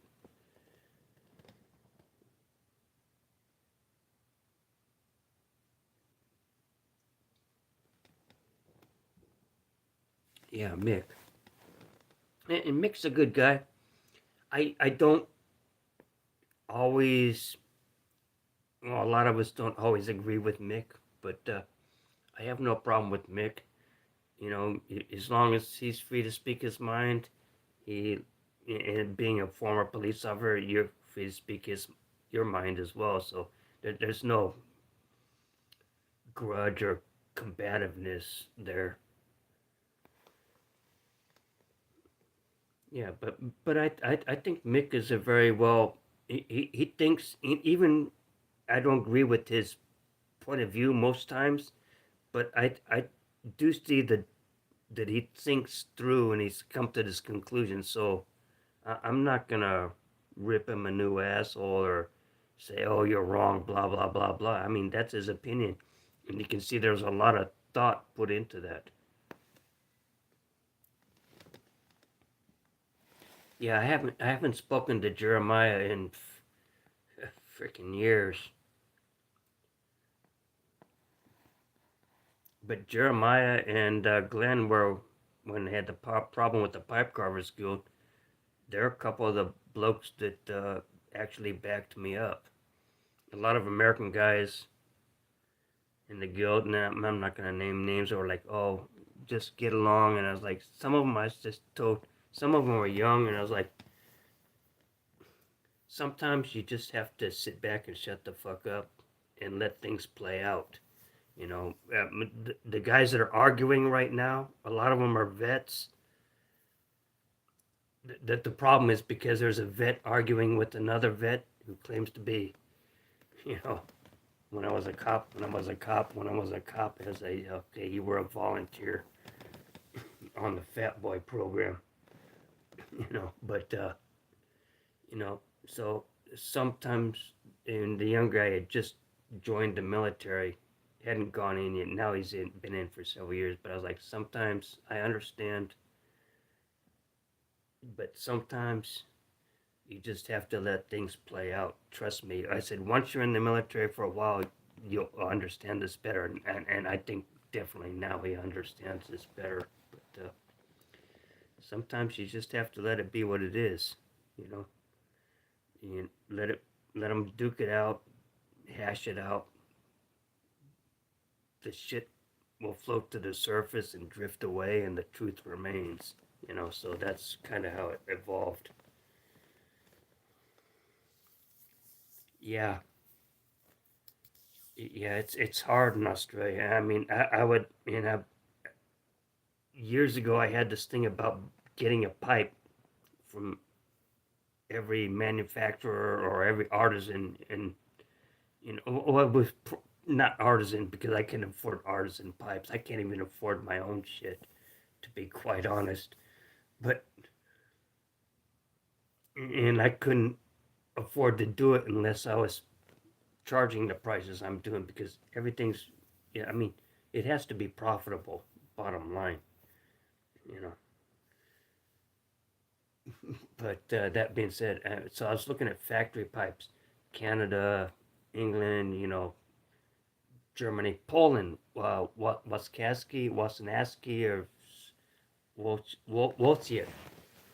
I'm still, that's on my hit list because I'm half Polish, so I want to get a pipe made from a well-known, pretty much production slash artisan pipe maker from Poland. Uh, but Australia is another one, and apparently Australia still has some Australian tobacco blends that I don't know how they're still in business because everybody I've talked to from Australia is like, don't smoke that shit. No, nobody wants that. It's nasty. But apparently they're still around, or they were still around last I looked. But well, I wanted pipes, and to go into Australia, now you're stuck with artisans if they can afford the customs, the duties, the tariffs, all that nonsense. I was like, it's unbelievable.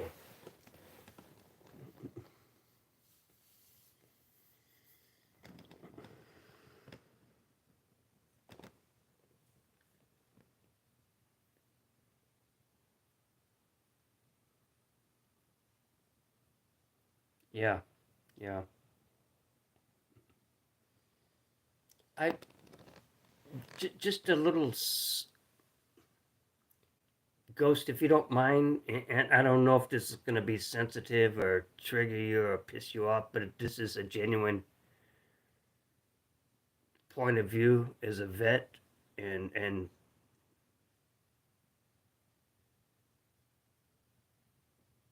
having mates in the EU and Australia and other places. And it's not just me. My brother is a vet also, and a lot of my friends.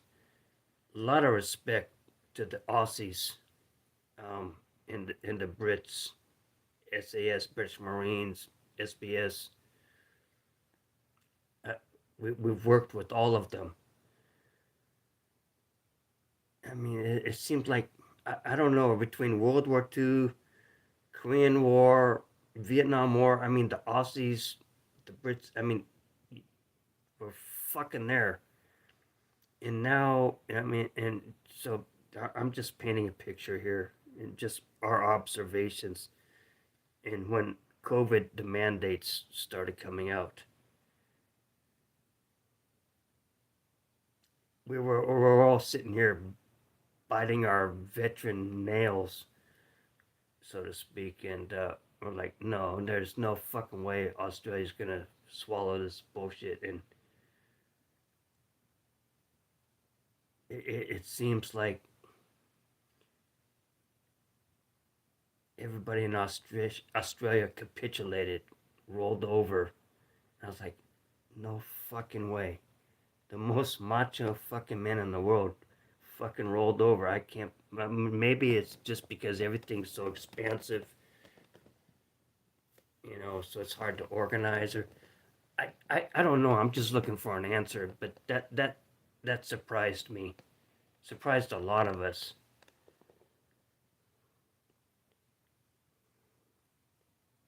And no offense. I hope that's not offensive. But I don't know how anyone to say it other than to say what I think, or what I'm asking.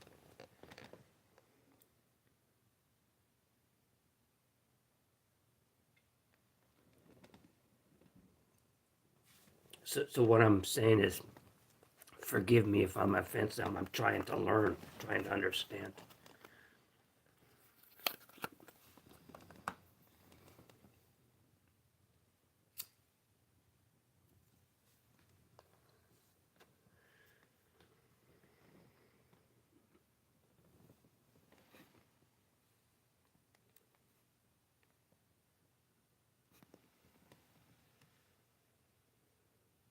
And if you talk to Glenn, say, yeah, that's the way Phil talks. Yeah, it's not just you. That's just the way I talk. And part of the Navy, I enjoyed it because I went everywhere and I learned different cultures.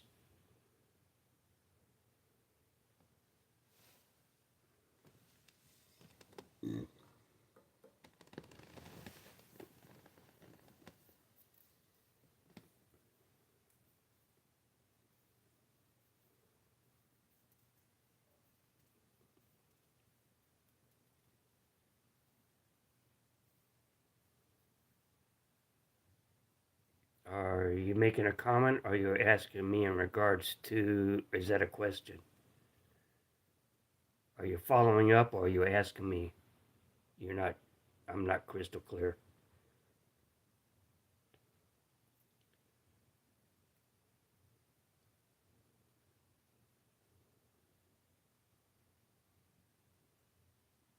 Oh, the question was asked, it wasn't so much a question, it was an observation.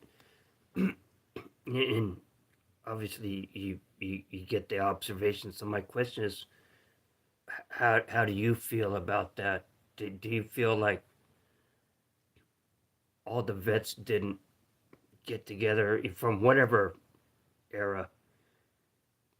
Because I think if the vets had gotten together, there was no way this was going to roll over in Australia, and it rolled over. So I'm thinking maybe because of logistics or whatever, because it's so expansive that the vets weren't able to, present, whether it was World War II, Korea, Vietnam, whatever, Iraq, they weren't able to logistically present a unified front and make their voices heard, or a spectacle, if you will, sometimes is required. So that's what I'm asking. Why do you think that was able to roll over on you guys?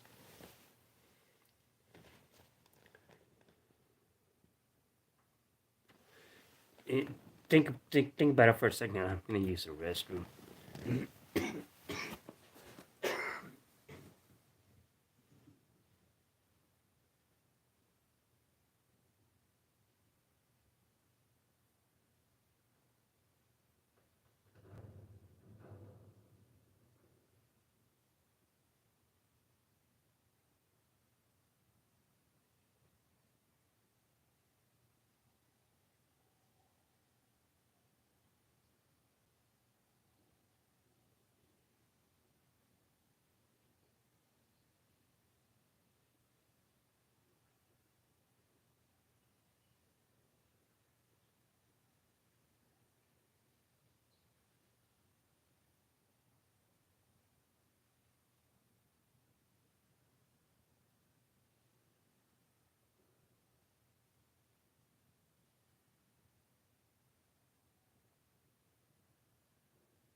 Okay. Yeah, and this is by no means meant to be condescending or derogatory, or yeah, not meant to be offensive.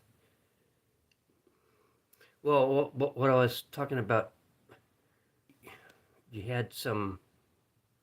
We all had a lot more freedoms up until the mandates the CV-19, if you will, because I'm still sketchy about saying that because AI will shut you down in a heartbeat. So I'm wondering how, well, like in Canada, France, Germany, Britain, they during the mandates they started, even here in the U.S. they started shutting down the truckers and the farmers. You've seen all these protests, and so that kind of leveled things out. And so what I'm getting at is, why didn't that happen in Australia? Was it because of the logistics? Granted, Canada, you have, Alberta, Saskatchewan, whatever, and so maybe easier to coordinate those things. Or EU, Ireland, Germany. Obviously, you can get a lot of people into a public space to make a mass protest much faster. France, Australia is a huge area, but I'm wondering why I didn't see, you know, in any voices, whether it was vets or civilians that were spoke out against it, that were squelched, handcuffed and dragged away and fined, or maybe even getting given a sentence of some time. What I was surprised and shocked is that this camaraderie in the military over the decades, generations, that I was surprised to see that go as easily as it did without, from what we saw in the rest of the world, without much resistance. So that's what I'm asking you about.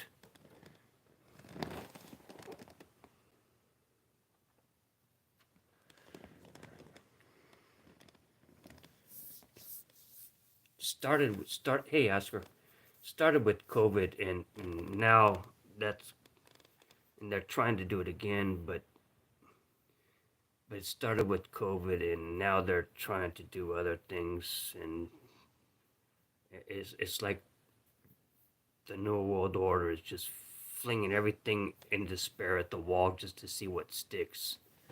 But what I'm saying is, I'm surprised that they were able to, as easily as they did, push it upon you, force it upon you in Australia as they did, given your rugged reputation and everything anybody that's ever served with any of you knows. I was surprised by that. If you can't say anything, just give a thumbs up, wink, wink. So I'll understand.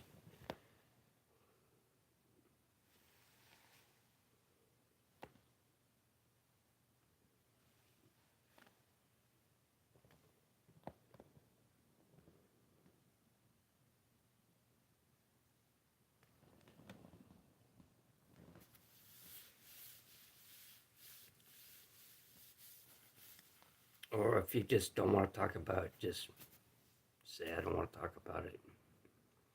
Yeah, that's fine. I'm just asking out of honest curiosity.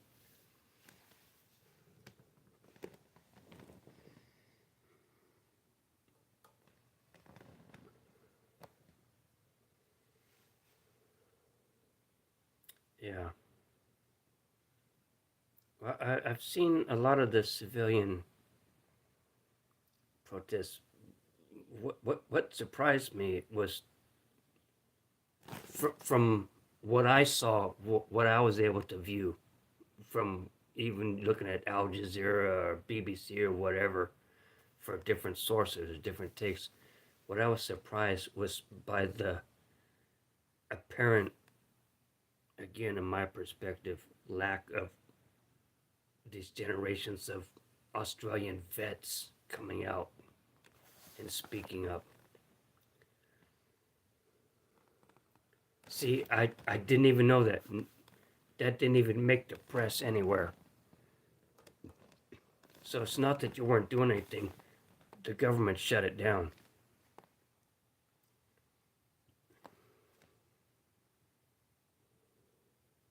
Yeah. Yeah, a lot of people, I mean, even here, a lot of people just, I don't want to talk about it, they bury their hand in the sand. I said, and I've told even friends, I said, if you bury your hand in the sand like an ostrich, you, you might as well take the side, you know, because doing nothing is just as guilty as being the perpetrator.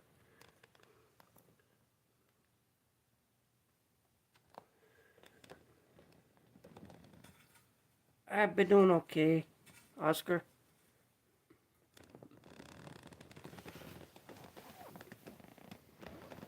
Got nasty tennis elbow, pushing, I think, all together from the time I had it for a couple weeks and then realized I had it, and I have a band and I have an armful Franken sleeve. I'm not wearing right now because I'm not doing anything, taking it easy. But yeah, so been about, I don't know, 6 weeks or so. I've tennis elbowed the shit out of myself. Tendons take a long time to heal. And I was being stubborn. I was trying to do some pipe work, and my left hand is what holds everything when I'm working with my right. So I just had to stop.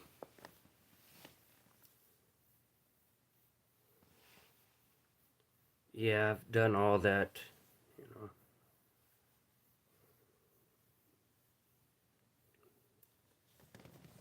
But I'm stubborn. I think, it'll be okay. I just work a little bit until it hurts, and then I stop. But with tendons, if you don't completely stop, instead of taking 3 months to heal, it ends up taking 9 months to heal because you keep exacerbating it. So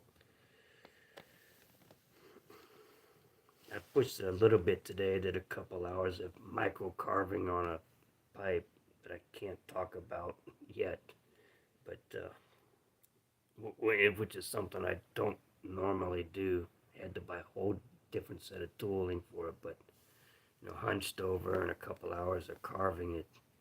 I say, yeah, as much as I'm gonna push it, because if I keep pushing it, it's gonna take longer to heal. I'm gonna be out of business if I, if you're hurt and you wait for it to heal 3 months, okay. If you keep pushing it, it might be 6 months, it might be 9 months. So it's what it is.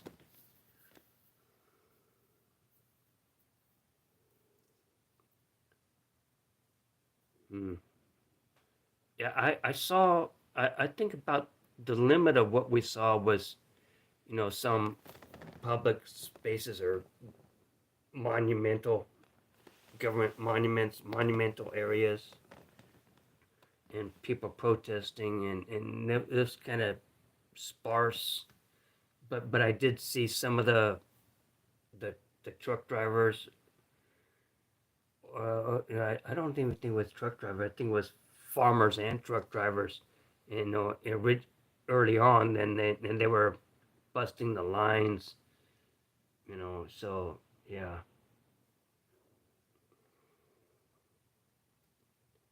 Well, I can't. I know all those, Oscar. I just can't do it right now. I just gotta let it heal. And now it's gone past the point where it's swollen up, and now it's just like sharp pain because all the swelling's gone down after a couple months, and so I just gotta be. I gotta treat it with baby gloves. Um, if I just do my own things or a BS pipe, they're probably around the 200, 225 range, maybe 175 plus shipping, depends what I do. And that's with a preformed stem. If I do a commissions, uh, actually given current prices for everything, They average around 385 to 425. The most I've ever charged for a commission is $700, and but that depends on what's going on, how complicated it is. But typically 385 to 425, and because I have enough briar on hand, I can still. I'm not gonna give current prices to my old stock materials. I'm gonna maintain that, and once I evolve or roll into the new stock, then I'll have to adjust my prices. But I try to keep everything as reasonable as possible. So just for a basic pipe, 385, 425 shipped. Which in Aussie is what? Yeah, it's a bit more. It's dang near same as Canadian, but shoot me a message. In like I said, I'm still recovering, so I have a couple commissions I'm slowly working on, and I have another couple pending that I haven't. I've entertained one idea which is quite detailed, like nothing anyone's done before, but with certain aspects of it. Um,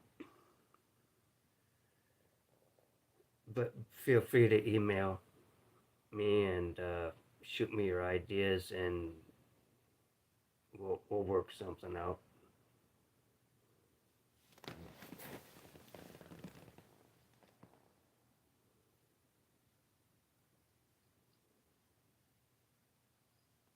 Hmm. Hmm. Well, I know Glenn Drop Bear Woodworks for a long time. He was a truck driver, and then he had a heart attack, and so he was unemployed for years. And he just within the last few years, since 2022, I think, went back to work driving school bus. So they cleared him, so he's doing that, and he was supposed to be at Vegas this year, but I don't think he's gonna make it.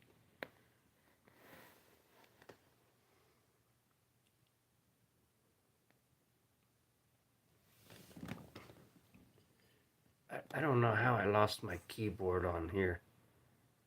Chad, if you're still here, can you punch in my email? It's Philip PH, all lowercase PHILLIP dot RIVARA at gmail.com. Or you can find me on Etsy. Just Google my name and you'll find me on Etsy, and then you can send me a message, and then I'll tell you contact me through my Gmail, and I'll send you the Gmail link.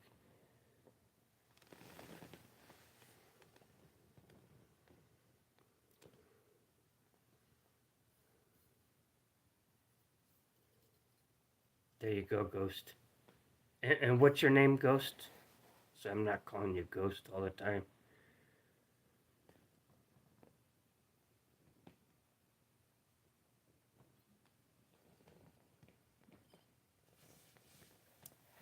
Thank you, Chad.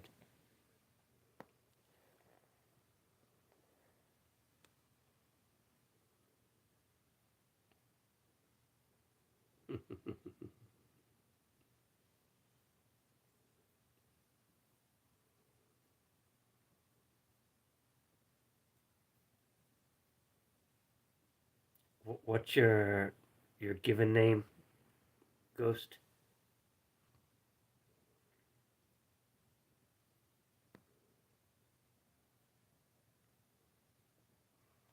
Vegas is cool once or twice. After that is overpriced, overvalued, and clicky. So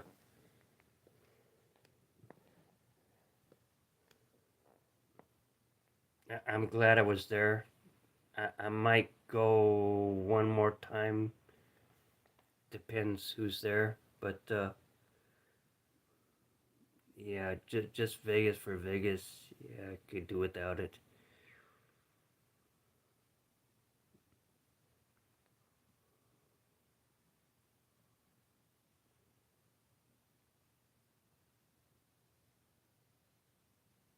Okay, so Ghost, your name is Mark. Thank you.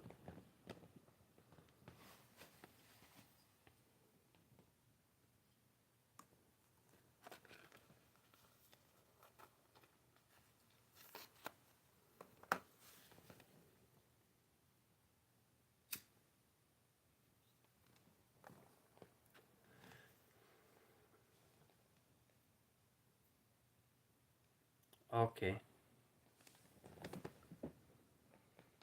Well, that sounds very Hispanic. Mark Moles. And I love mole. I love mole. Sorry, Oscar. So,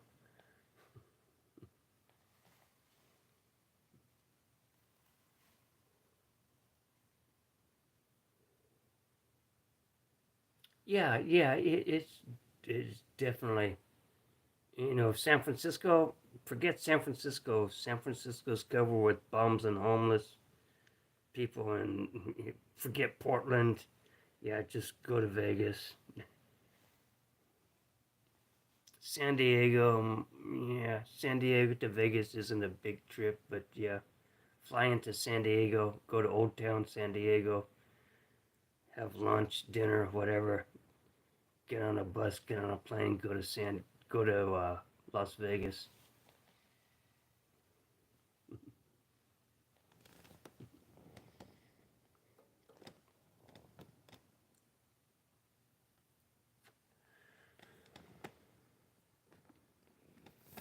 Wow, this has gone by fast. We've been on 2 hours and 10 minutes. So, anyways, guys, I gotta get into bed.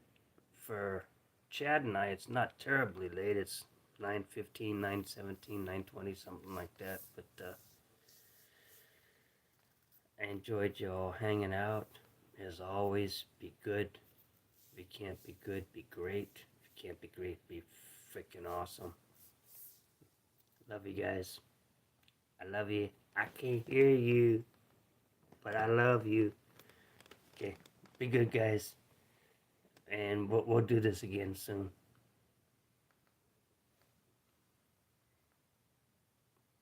Chad, I will get these out to you also.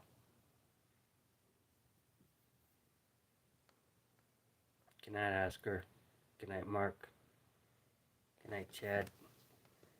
And that's what we got in here so far. So, good night, guys. Be good.